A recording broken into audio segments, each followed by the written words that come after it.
E lembrando, né, que o estudo ontem foi bem proveitoso, a gente vai tentar, como não deu para concluir, né, era muita coisa, a gente vai tentar em julho, tá fazendo a segunda parte já, só que a apostila que eu vou postar no grupo também, ela vai ser mexida para a segunda parte, né, vai ter que acrescentar mais um pouquinho ali, tá? Mas não é muita coisa também não, vai ser só um pouco só que a gente vai estar acrescentando, tá bom? Carolzinha, você quer sentar por aqui, botar uma cadeira, qualquer coisa? Tá tranquilo aí? Você tá com a apostila? Tá, né? É porque tem apostila sobrando, tá? Então tá. Bom, gente, quem pode iniciar a leitura para a gente, por favor? Valéria, agora a Rosana fugiu do encargo, agora a nossa oradora oficial é a Valéria. O senhor, né? Isso, o senhor quer explicar aqui. O senhor quer explicar que nesta cidade só ainda Ernesto... Peraí, a Vitória está se situando ali. Você já achou a Vitória? Não, acha primeiro aí a Vitória para não ter problema. Vê se está na página 84. Segunda página, capítulo 84. Não, 85. No meu 85. Tem várias edições aí. Achou, Vitória? Tranquilo? Tá, a apostila também está certinho, né? Tá, beleza. Então vamos lá. O senhor quer explicar que nesta cidade só ainda Ernesto Fantini, a personalidade humana com o nome que me foi imposto na existência, que deixei largando o estudo de minhas memórias anteriores para depois? Perfeitamente. Cada um de nós permanece aqui em núcleos de trabalho e renovação, na vizinhança do plano físico, sob a mesma ficha de identificação, através da qual éramos conhecidos nela, até que nos promovamos por merecimento próprio a círculo mais alto de sublimação, que dar-nos-emos entre a espiritualidade superior e o estágio físico, operando no aperfeiçoamento pessoal, da internação do berço à liberação para a vida espiritual e regressão da liberdade na vida espiritual e na nova segregação do berço. Entendeu? Ainda aqui somos, então, examinados pelo que fomos nas ações praticadas no tempo de retaguarda mais próximo de nós? Isto, somos como éramos na ficha individual até que as circunstâncias nos indiquem nova imersão no corpo carnal, como recurso inevitável aos objetivos de burilamento a que todos visamos, nas lides da vida eterna. Somos quais éramos em tudo, até mesmo na sinalização morfológica? Não. Gente, o problema não tanto. Quaisquer sinais morfológicos se modificam na pauta das ordenações mentais. Isto ocorre habitualmente na própria terra dos homens, quando a ciência, sem maiores dificuldades, modifica os implementos da máquina genética da criatura, de acordo com os impulsos psicológicos que a criatura apresente, harmonizando o binômio corpo-alma. Além disso, não nos será lícito esquecer os serviços multiformes da plástica cirúrgica, que consegue efetuar prodígios no envoltório carnal das pessoas, quando essas pessoas mereçam as melhoras com que a ciência terrestre lhes acena, generosa e otimista. Muito bem.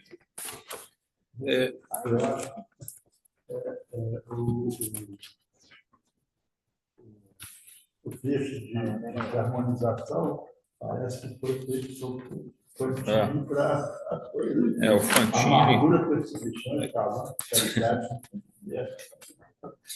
2.1.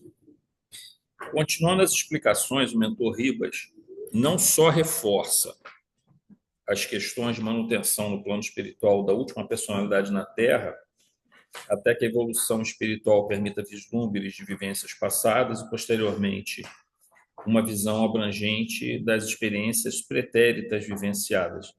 Mas até lá, permanece a lembrança mais recente.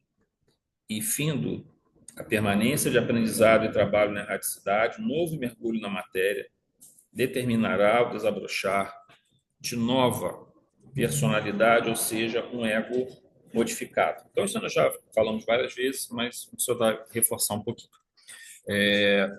Quando nós saímos da Terra, vamos para o plano espiritual, levamos a lembrança da nossa última encarnação. Beleza, esse é o padrão, mas não é algo, vamos dizer assim, uma regra absoluta. Você pode chegar no plano espiritual e, dependendo da tua evolução, você conseguir, digamos assim, apresentar outras formas de vidas anteriores, né? Mas, no geral, na nossa condição, nós apresentamos a nossa lembrança da última encarnação que nós tivemos. Portanto, eu, José Ronaldo, quando desencarnar, vestir o paletó de madeira, eu vou para o plano espiritual, certo? Né, Valéria? É assim que a gente fala, vestir o paletó de madeira. Então, aí vou... Cantor para subir. Eu vou me lembrar como eu sou aqui. A única diferença que a gente observa muito nos relatos espirituais, que morfologicamente, o nosso perispírito, ele tem um certo rejuvenescimento, normalmente, tá? É comum ver esses relatos. Até quando a gente sonha, vocês podem observar, quando a gente sonha com um ente querido que desencarnou, uma avó, mãe, essas coisas, em geral ela está um pouquinho rejuvenescida, não muito, mas um pouco rejuvenescida, 15, 20 anos mais ou menos, em geral. E meu pai está igualzinho. Está igual, né? Isso aí varia muito, mas comigo todos eles se apresentaram um pouco mais novos. Minha avó, por exemplo, ela morreu com 90 e poucos anos, estava bem, mas bem... Quando eu vi ela nesse encontro na espiritualidade, ela está como se fosse uns 70 e poucos anos, mais ou menos, estava bem rígida mesmo, bem rígida. Em geral, o espírito, se estiver bem, digamos assim, alguém que está muito doente, uma coisa, recupera bem a estrutura. Mas varia muito, né? Varia muito da condição que a pessoa apresenta lá. Bom, com relação à lembrança de vidas anteriores, nós temos aquela velha questão. Se nós chegássemos aqui na Terra e nos lembrássemos de 3, 4 vidas anteriores, nossa psique viraria uma bagunça. A gente não conseguiria, a gente mal consegue lidar. A gente estava estudando isso ontem, né? Quer dizer, a questão de dor e evolução, por exemplo. A capacidade que eu tenho, o que eu tenho que ter de lidar com toda a mudança, a transformação, a velocidade com que as coisas mudam e com, assim, as perdas, as frustrações, né, que eu lido no dia a dia, que fazem parte da nossa vida, fazem parte. A doença, né? Tudo isso faz parte do nosso dia a dia. Então, isso é dor e evolução, ou pode ser dor kármica, as duas. Agora, imagina se nós tivéssemos que lidar com isso e ainda tivéssemos que lidar com toda a lembrança e todas as cargas, porque, assim, nós temos muitos equívocos, gente, do passado. A gente traz muita coisa boa, mas também traz muitos problemas. Se nós tivéssemos que lidar com tudo isso, nós não conseguiríamos fazer. Então, a reencarnação e o esquecimento que ela traz é uma bênção que nós temos para lidar com uma coisa de cada vez, sabendo que todas essas influências do passado, sejam elas positivas, sejam elas influências como sombra, elas vêm para nos ajudar no primeiro caso ou para serem tratadas no segundo caso. Beleza. Cheguei no plano espiritual. O que a gente observa muito nos relatos dentro da literatura espírita? Nós temos situações em que um espírito, por exemplo, ele morreu num desastre. Aquilo foi muito traumático para ele. Ele pode se apresentar no plano espiritual com lesões estampadas no seu perispírito. Não que o desastre vá para uma amputação, algo desse tipo, tenha que necessariamente permanecer no perispírito, mas se ele se imagina daquela forma, se aquilo marcou ele de uma maneira muito profunda, é dessa maneira que o perispírito vai ser projetado. O perispírito nada mais é do que a projeção daquela estrutura, vamos dizer, do ego, e também a estrutura toda que está por baixo, no subconsciente, no fluido universal. Então, ele é construído a partir dessa... Se eu, por exemplo, estiver no plano espiritual como José Ronaldo, aí eu me lembro de uma encarnação anterior que eu fui um fulano de tal lá. Imediatamente, se eu mergulho se eu trago à tona essa lembrança com muita intensidade, digamos, por exemplo, no processo de regressão, que eu seja induzido, ou se eu tiver condição evolutiva para poder me lembrar de uma sei lá, uma penúltima encarnação, por exemplo. O meu perispírito pode se modificar, como frequentemente acontece nas casas espíritas, quando a gente recebe alguém, principalmente os mentores fazem isso, tá? Eles se apresentam com a forma que eles entendem ser a melhor naquela situação. Pode ser um médico, pode ser um preto velho, pode ser um professor, pode ser o que for, não importa. Um religioso, Emmanuel, né, se apresentava como senador romano, né, que já tinha tido um monte depois. Então, isso assim, se ele mergulha naquele personagem que ele viveu no passado, é aquele personagem que se estampa no perispírito dele. Beleza, esse é o primeiro ponto. Agora, o segundo ponto é quando você retorna à matéria. Quando você tem um retorno à matéria, a gente tem um ponto muito importante aqui agora. Muitas vezes a gente fala que o corpo físico é uma representação exata do perispírito. Não. O corpo físico ele é uma junção de linhas gerais de formação do perispírito. As minúcias anatômicas vêm da genética, tá? As minúcias anatômicas são produzidas a nível genético. Aí você tem, assim, as linhas gerais do perispírito atuando por um lado, especialmente no momento de formação do ovo, né? Quando ele está nos processos de multiplicação, nas primeiras semanas ali, as linhas do perispírito estão atuando. Aí depois começa, na formação dos detalhes anatômicos, a fisionomia, essas coisas todas genéticas. Senão como é que você vai explicar um gêmeo idêntico, por exemplo? Você tem dois espíritos diferentes e, no entanto, a forma é a mesma. Tem gêmeos que você nem consegue identificar um do outro. A minúcia anatômica é produzida pela genética. Agora, o espírito, muitas das vezes, pela sua energética, ele pode sim gerar uma alteração até na formação no útero ainda. Por exemplo, a criança nasce com uma grave deficiência que pode ter sua origem genética, mas também pode não ser genético, pode ser congênito em função da energia perispiritual. Então, por exemplo, é muito comum nós vermos marcas de nascença, inclusive foi objeto de estudo, tá? O Dr. Ian Stevenson e também o Dr. Amendra Barnagi, Dr. Hernani Guimarães Andrade, no Brasil, quando estudaram. São três estudiosos importantes que nós temos de reencarnação. Quando eles estudaram os casos de reencarnação em criança, lembranças reencarnatórias, uma das coisas muito interessantes eram as chamadas birthmarks, né? Que eram marcas que você tinha no corpo. Por exemplo, você morreu com um tiro no peito, e você tem uma cicatriz exatamente ali no peito. Às vezes a pessoa morre de um suicídio de algum tipo, ela tem aquela lesão ali marcada na pele exatamente no mesmo lugar. Mas isso é só um dos elementos, que na verdade o mais importante são os relatos que a criança traz e a possibilidade de você fazer a comprovação disso. Tem inúmeros relatos disso, tá, gente? Isso é um campo amplo de estudos que teve das reencarnações passadas. Mas o que acontece ali?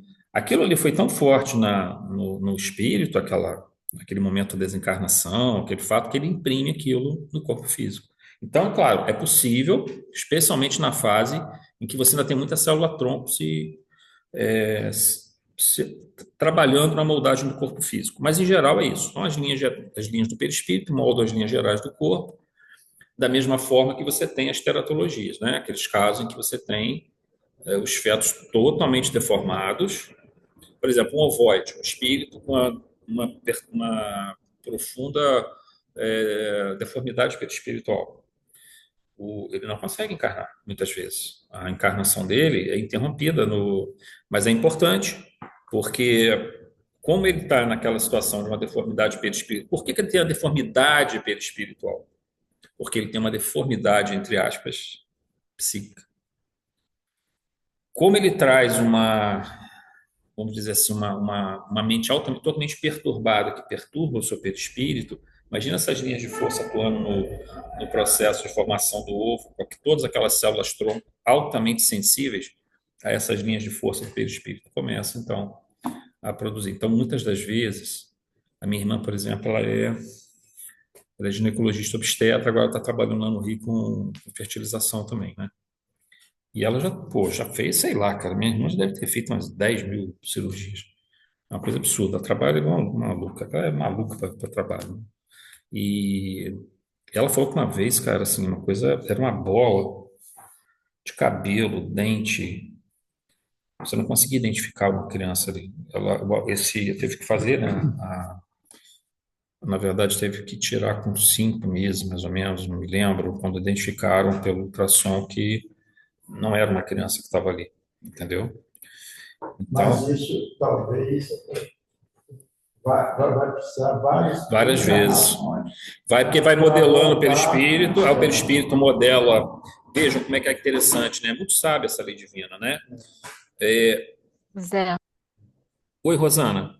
pode falar? Deixa eu só comentar aqui o som, Rosana. Tá dando um problema aqui, o técnico aqui tá enrolado.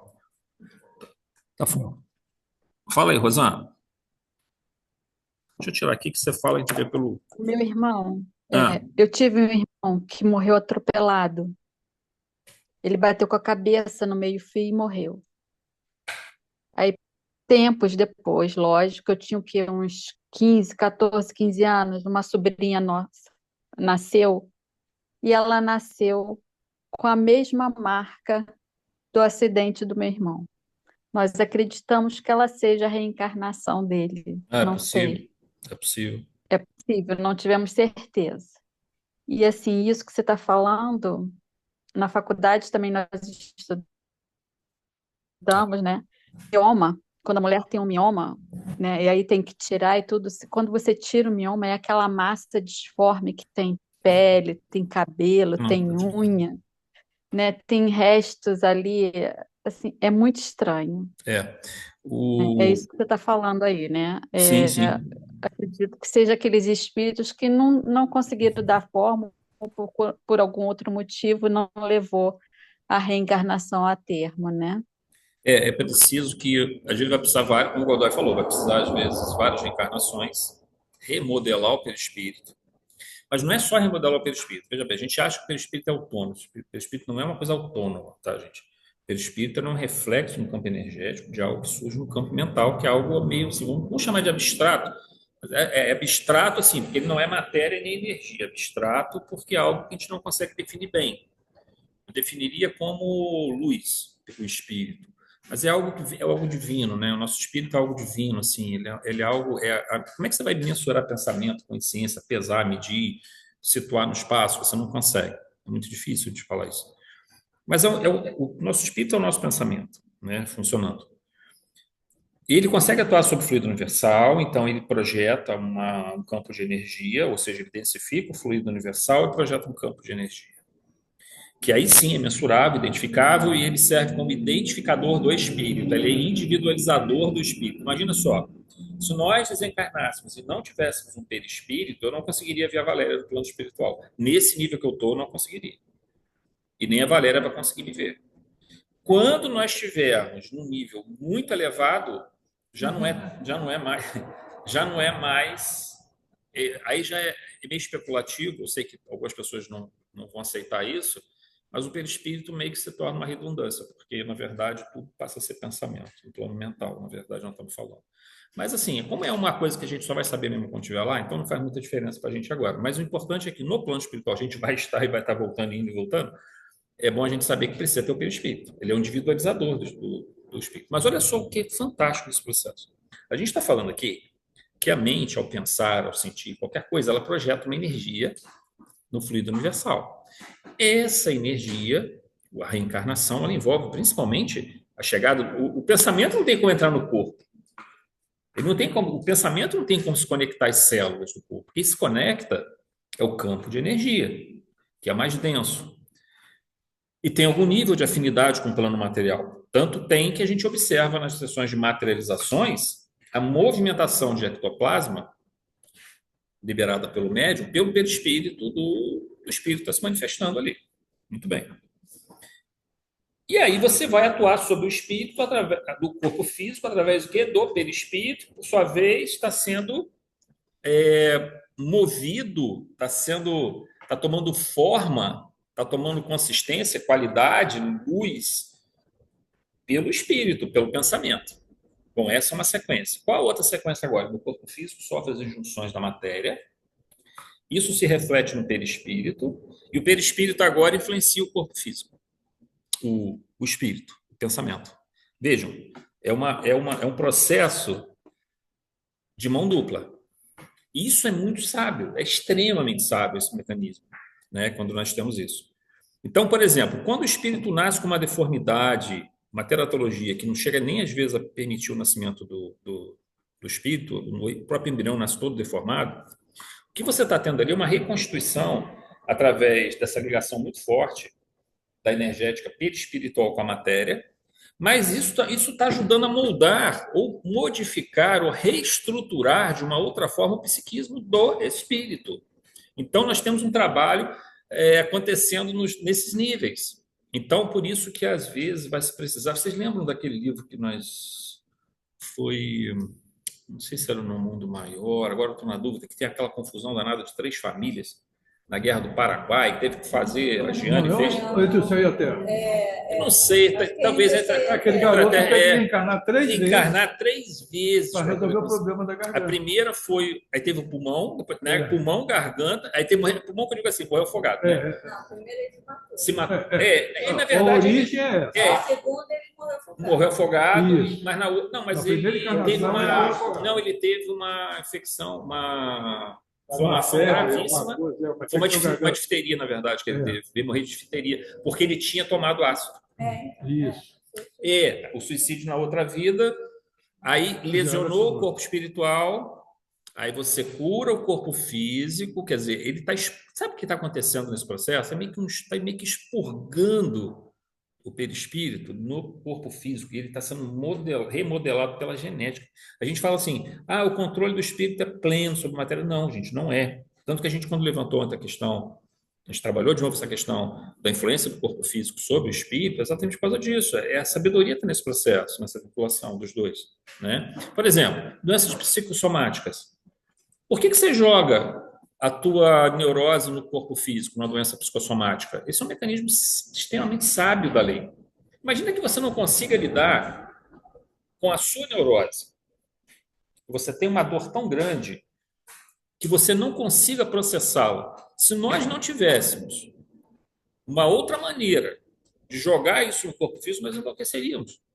A dor poderia ser tão grande, caso a gente não consiga, estou dizendo, caso a gente não consiga processar. Às vezes a gente consegue, o certo é processar isso. Vamos dizer que a gente não consiga. Essa dor está ficando tão forte, tão forte, tão forte, que é para levar uma psicose. E leva. Tem indivíduos que enlouquecem. Começam com as ideações suicidas. Se você joga no corpo físico e desenvolve uma doença psicossomática, veja, o som está picotando? Ah, meu Deus, esse som de novo. Oh, nós. Como é que está agora, Rosana? Pode ser internet também, né? Todo mundo está ouvindo aí? Você está na minha posição. Não, silêncio. Um silêncio sepulcral. Ninguém está. Parece que melhorou, mas agora congelou de novo. Está ouvindo agora, Rosana? Beleza. Bem, eu Parou. tô Deixa eu aumentar o som desse troço aqui, Tô não tá ouvindo bem. difícil. Não tá Ah, aparecendo. o áudio está normal aqui. Tá Normal? ótimo, Zé. Tranquilo? Pra mim tá bom. Pra mim tá ótimo. Então tá bom. Pode ter variado a internet também, ter dado uma variaçãozinha. Mas olha só, essa questão é muito. Eu acho fantástico esse mecanismo, cara. Você imagina só, você não consegue lidar com a tua neurose. Ela é muito forte, a dor é muito forte. Aí o que você faz? Você joga no corpo físico. Aí, por exemplo, uma doença que é muito comum, que a gente vê muito hoje em dia, é aquela que. Fibromialgia, dá dor para tudo que é lado. Fibromialgia é típico, cara.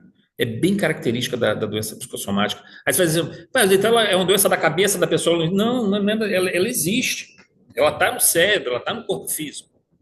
Só que o que produz ela é uma disfunção do cérebro, a maneira como o cérebro processa. Por quê? Porque o espírito está lutando para poder se reequilibrar. Então, quando ele joga no corpo físico, ele alivia essa tensão do psiquismo dele, alivia essa neurose para ele conseguir se manter, cara, de pé, entendeu? Então, olha só como é que é sábia a lei, cara.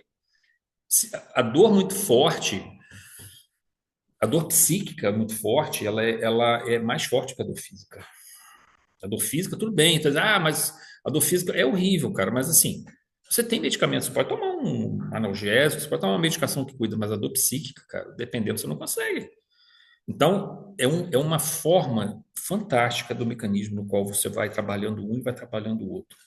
E da mesma maneira, você vê, no processo encarnatório isso acontece, você cura o perispírito pelo corpo físico.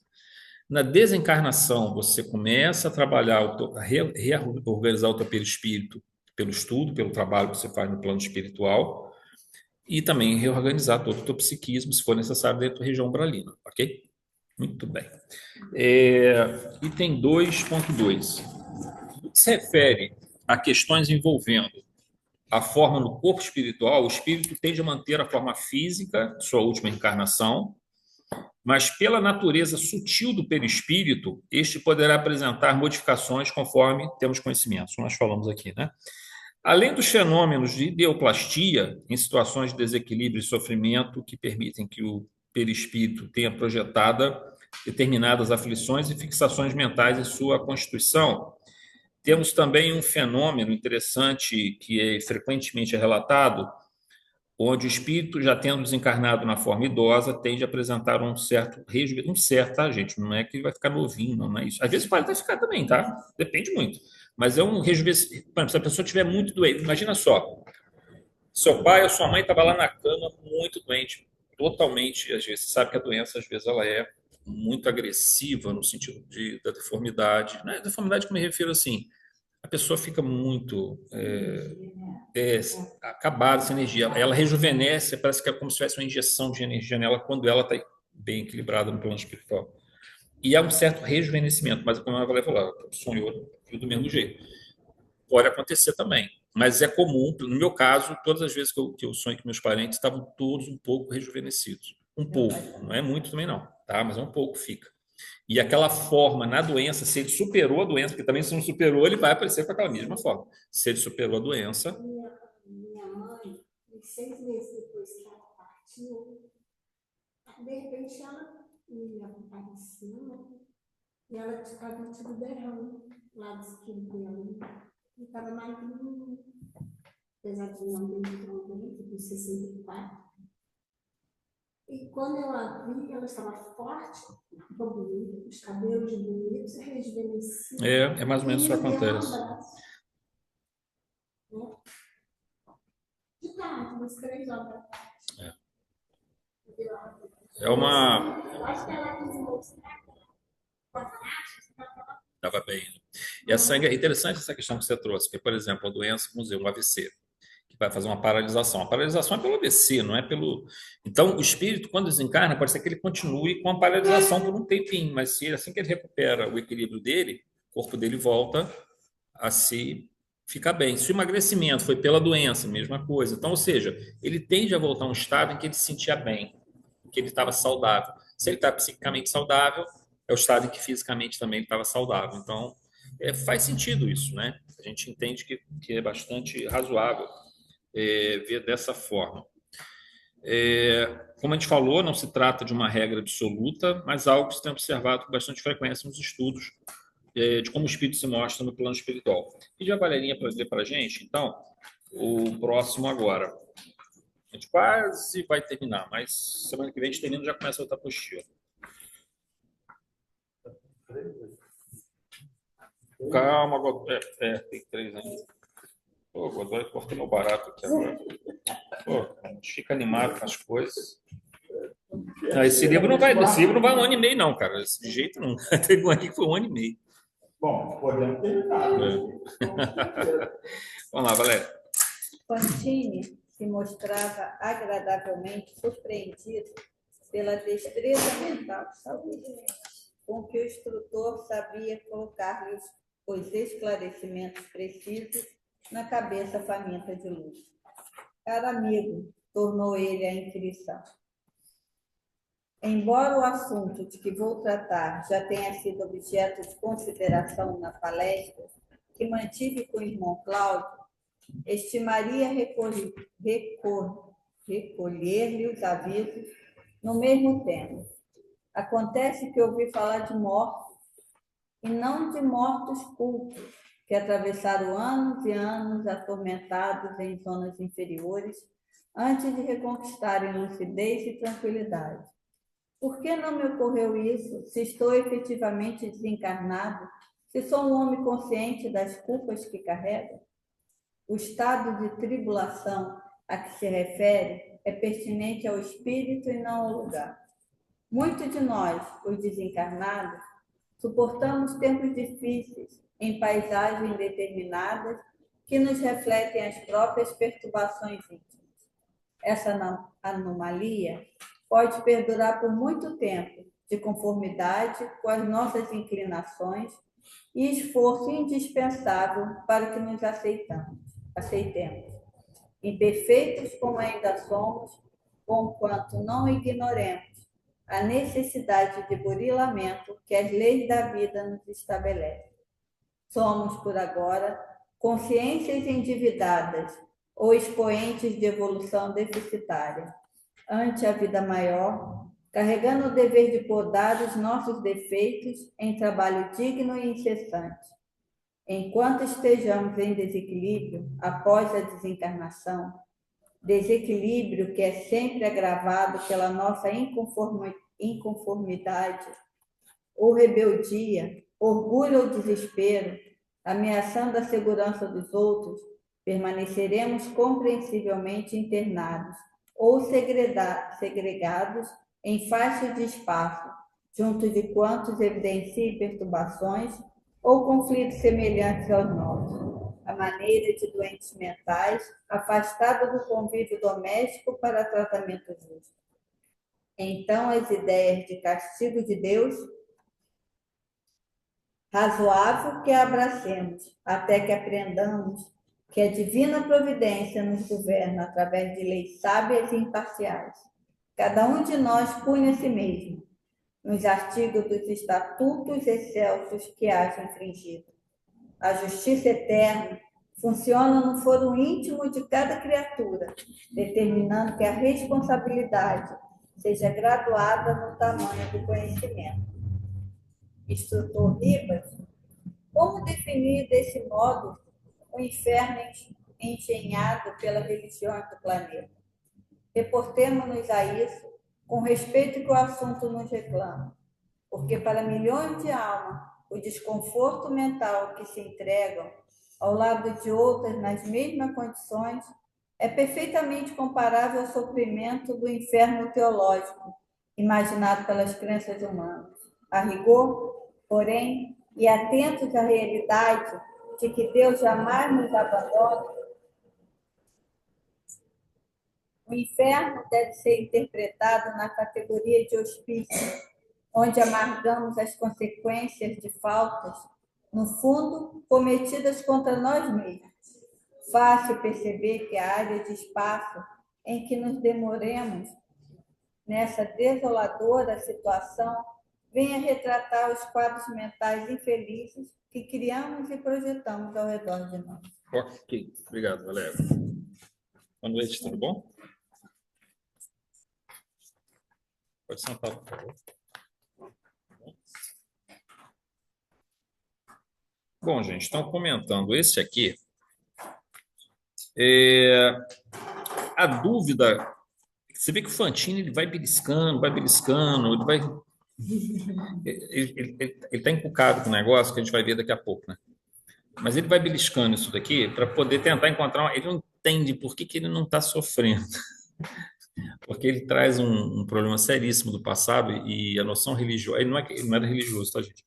Depois ele começa a ter alguma noção dentro da visão espiritualista, vamos dizer assim, né? Espírita, espiritualista.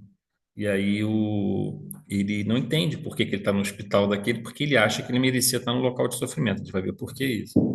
Então, no fundo, ele fica tendo... Não, eu li esse capítulo. Eu não li o livro ainda, Valerinha. Ele não é religioso, mas ele já tem Ele tem uma visão mais espiritualista e tal, né? Essa frase, o estado de tribulação a que se refere é pertinente ao espírito e não ao lugar. Ao lugar. É o que a gente fala, né? Quando Jesus fala assim, há muitas moradas na casa do Pai. Aí você vai dizer assim, bom, há muitos mundos, muitos locais onde nós vivemos agora, viveremos no futuro, onde outros estão vivendo em outros lugares. Mas só que todo local, toda morada é também um estado mental. Acho que você plasma, né? Aquilo que você plasma ou você se conecta, né? Com aquele plano. Então, o indivíduo, ele vive no local onde ele tem a sintonia adequada com aquilo. Então, não é que tem um local esperando ele. Ele é que busca aquele local ou ele que plasma aquele local. O umbral é um local plasmado pelos espíritos que eles se encontram. Da mesma forma, o processo inverso. Espíritos missionários que vêm à Terra, espíritos superiores, eles vivem numa morada aqui, em parte, porque em parte a mente deles trabalha no outro plano. Em parte ela está trabalhando no outro plano. Eles não vivem, eles não veem as coisas como nós vemos. A visão deles está um pouco além. Então, as coisas que nos atormentam às vezes, a que nós chamamos de dor e evolução. Ora, um espírito com pouca sombra ou nenhuma sombra, a dor e evolução para ele, pelo nível que ele já alcançou, é processada. Não é que ele não sofre, ele sofre, tá? Mas ela é processada dentro dele de uma outra forma. E isso é como se fosse uma morada. Ele carrega com ele aquela. Eu me lembro sempre daquele desenhozinho da família Adams, né, com aquele caminhãozinho, aquela nuvenzinha negra em cima. A gente carrega essa nuvenzinha da família Adams ou carrega, né, uma aura mais iluminada, depende do nosso nível, da nossa condição, independente do local. O local físico é claro que ele interfere, ele influencia, mas o indivíduo consegue manter uma certa estrutura mental boa, mesmo num local às vezes difícil. Muito bem, então, no 3.1, para entendermos os esclarecimentos do mentor na questão que tanto incomoda Fantini, observemos as seguintes palavras de Ribas. O estado de tribulação a que se refere é pertinente ao espírito e não ao lugar. Então, assim, o que está incomodando Fantini é que o estado de espírito dele é um estado umbralino, apesar de ele não estar no umbral. E a gente vê isso muito, por exemplo, quando você observa as câmeras de retificação em nosso lar. Você vai ter espíritos em sofrimento que são levados para lá que estavam no umbral, cara. E por alguma razão, por intercessão espiritual, por algum tipo de merecimento, por se entender que aquela fosse a melhor forma de tratamento, eles são levados para as câmeras de retificação, que é muito melhor, apesar de ser um local de sofrimento ainda, um local problemático, mas está dentro de uma colônia espiritual e tal. Muito melhor do que estar no umbral, mas ali o que faz eles sofrerem ali não é o local, é a condição mental deles, né? O umbral não é um lugar destinado aos espíritos devedores ou perturbados, mas um lugar criado pela mentalidade e estados emocionais desses espíritos. Ou seja, a gente vê na teologia cristã que o inferno é o local que te espera se você for um pecador, que não se arrependeu. Aí o Centro Espírita, a gente entende que o umbral, ele não está esperando a gente, nós é que estamos de alguma forma plasmando ele já, desde já. Então, a gente pode evitar? Pode, claro. Só depende Isso já acontece da aqui, gente. né? Se a gente tem esse pensamento muito perturbado, Você já vive nele. você já fica numa Vive função nele e se conecta com os espíritos que estão nele, né? Mas, de toda forma, essa insistência de Ernesto em relação ao problema das regiões de sofrimento possui um motivo muito bem definido que veremos mais à frente nesse estudo.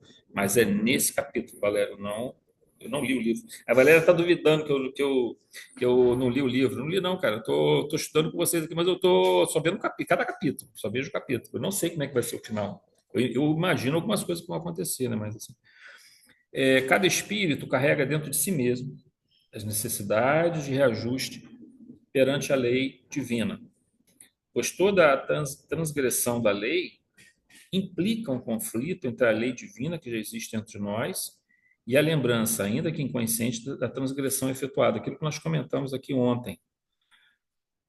O conflito criado entre o ato que transgride a lei divina, que já está dentro de nós, e a lembrança dessa transgressão.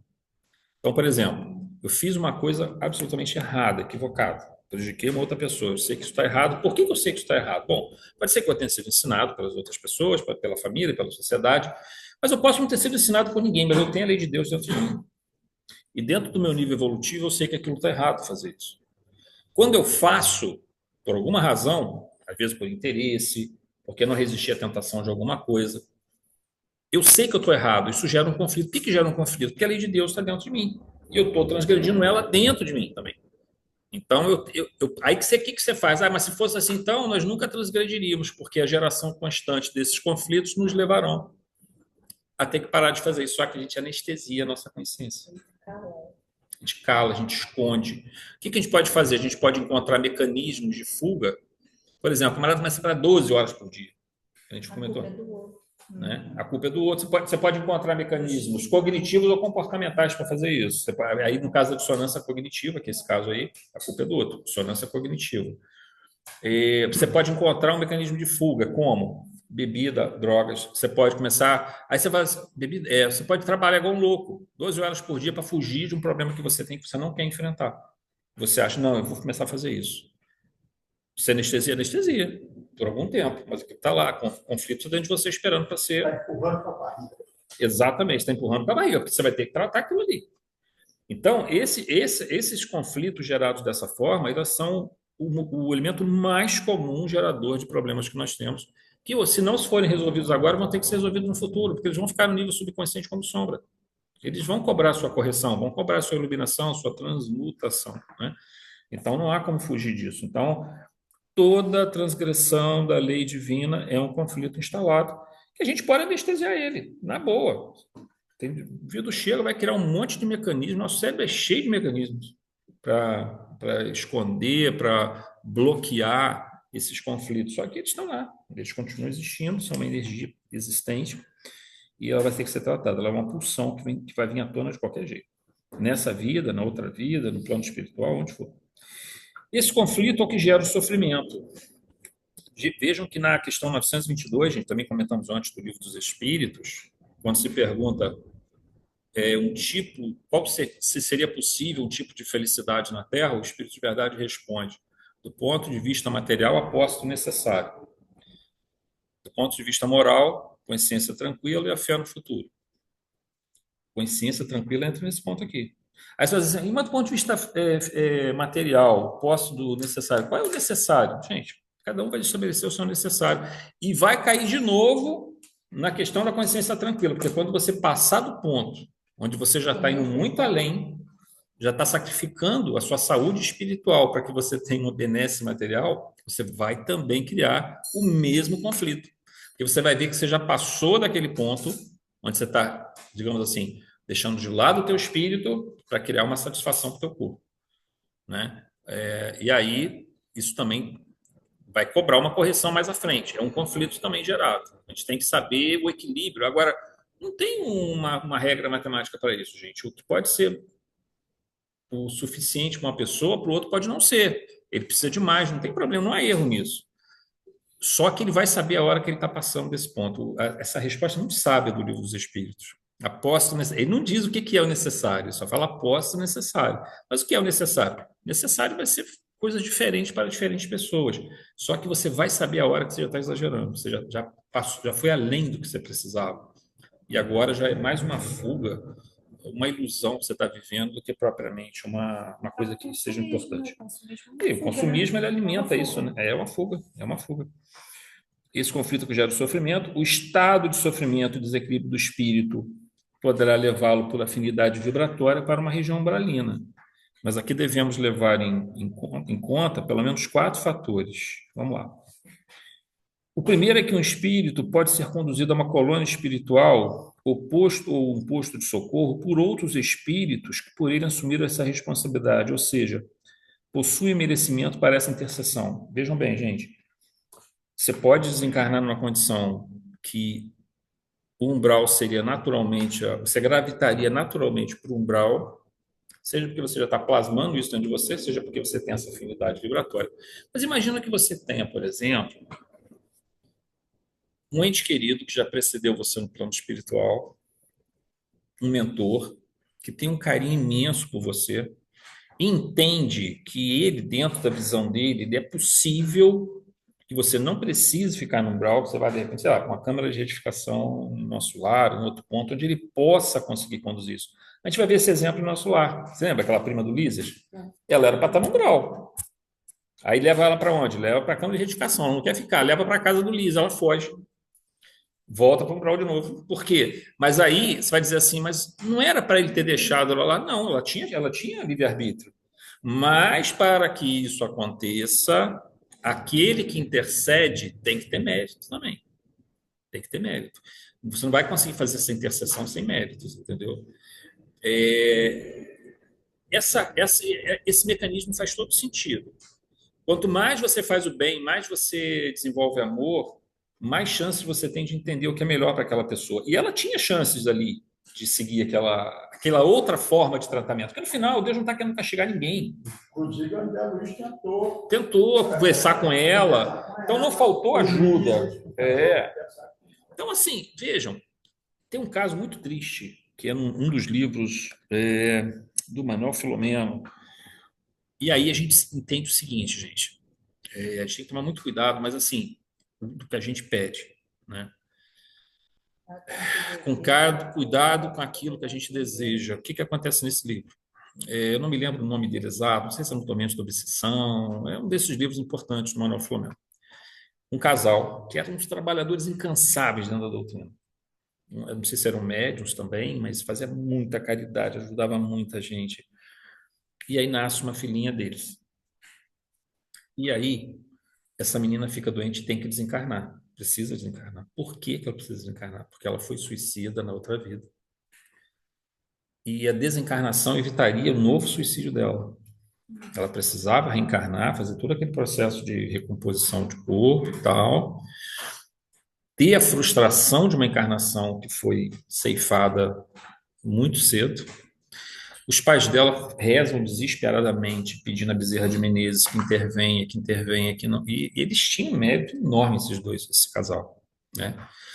Eles falam, não, mas nós vamos vigiar ela, nós não vamos deixar ela sozinha, não vamos ficar tempo. E ficaram mesmo, vigiando, só no dia que eles.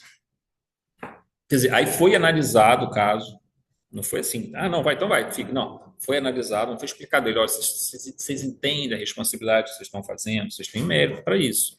Vocês entendem a responsabilidade disso, do que vocês estão fazendo? Há uma programação, porque outros mentores de ordem mais elevada verificaram que a melhor situação é essa. Ela terá mais chance na próxima encarnação.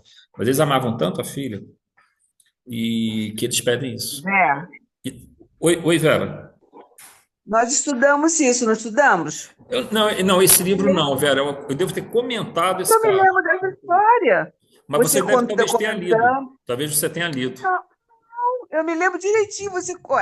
Não, eu posso ter contado, mas esse livro a gente não leu não, porque ele é do Manuel Filomeno.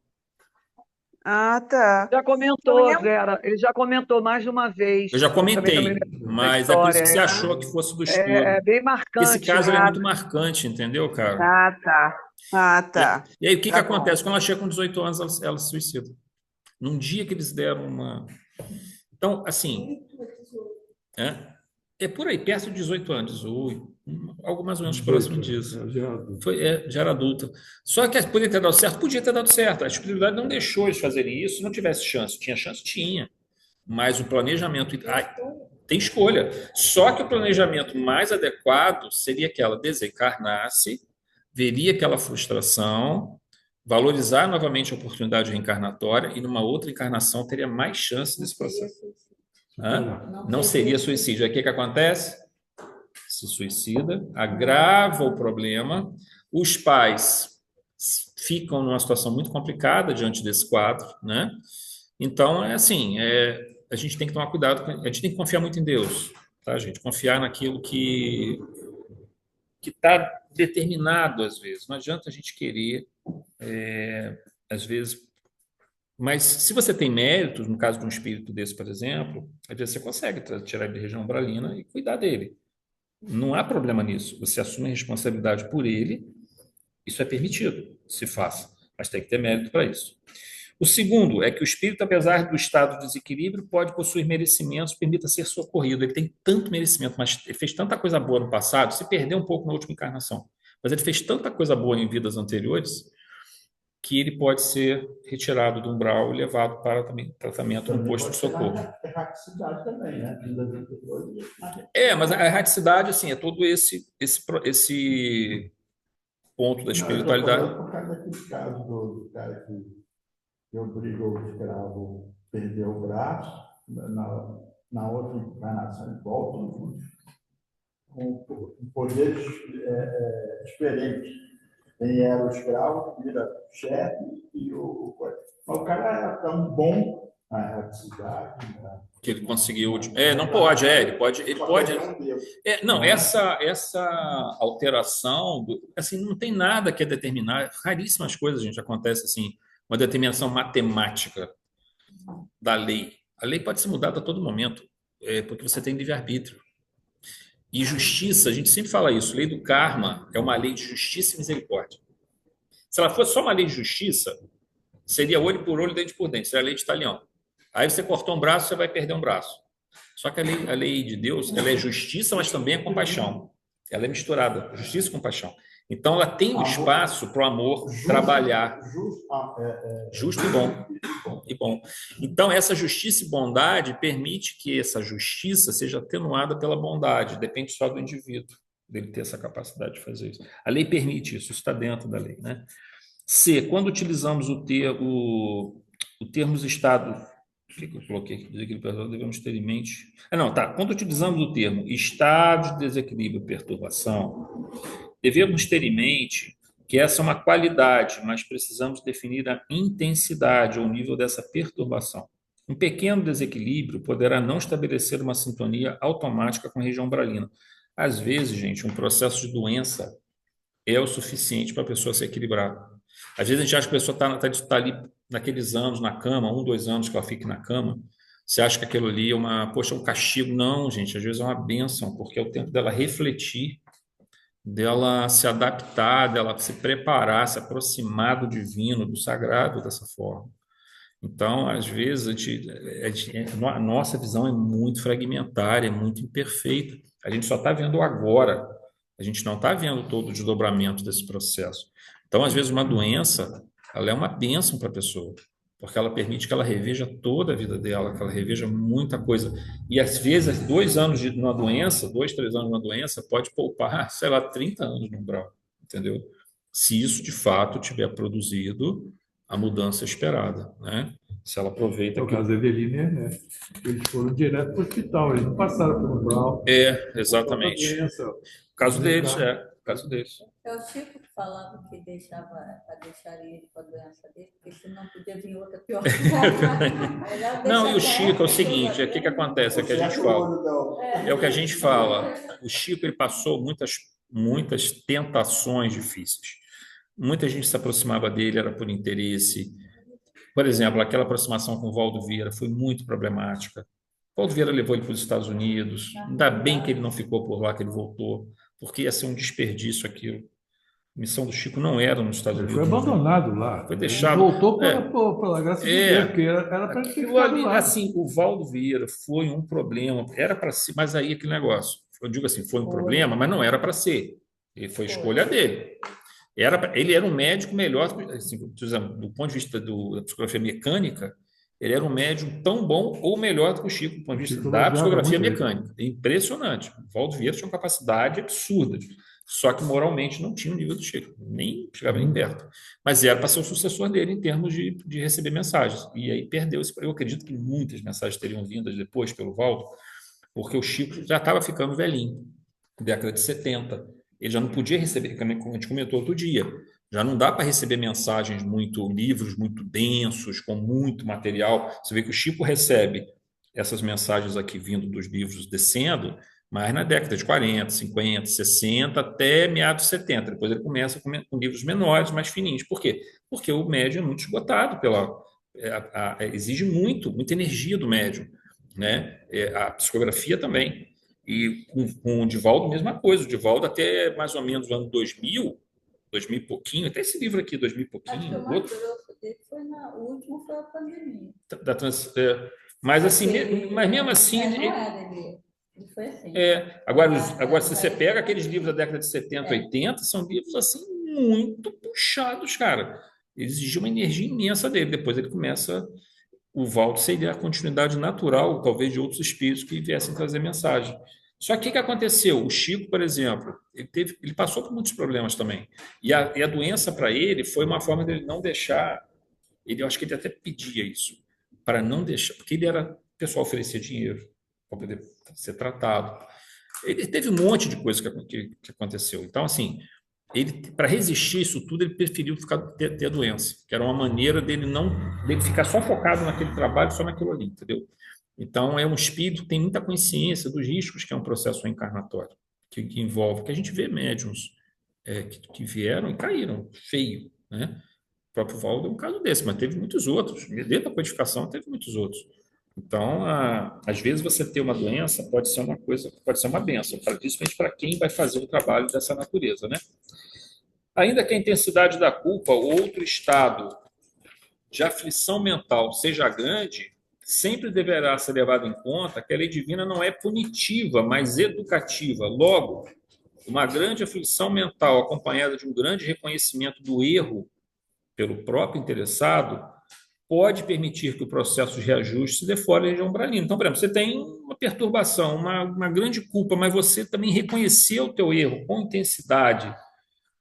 Você vê exatamente o que você fez com a outra pessoa ou com a tua vida, você quer mudar, você quer... Então, assim, não há razão para você estar no umbral.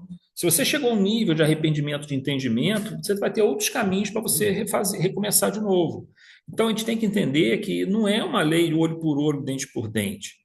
A lei de Deus não é punitiva, ela é educativa, mas só que quando o espírito é rebelde, que ele não quer aceitar, o mecanismo natural é punitivo, porque é o que vai ajudá-lo. Porque, veja só, imagina um espírito que ficasse 1000 anos, 2000 anos, 3000 anos persistindo no erro e nunca sofresse uma ação mais contundente do ambiente em que ele se encontra, ele perderia, assim, ficaria perdendo a evolução dele. Se ele mais à frente, pô, por que Deus fez isso comigo? Por que ele me dava um castigo lá atrás? Aí vem poder me recuperar. Então, assim, acho que a lei é muito perfeita nesse aspecto.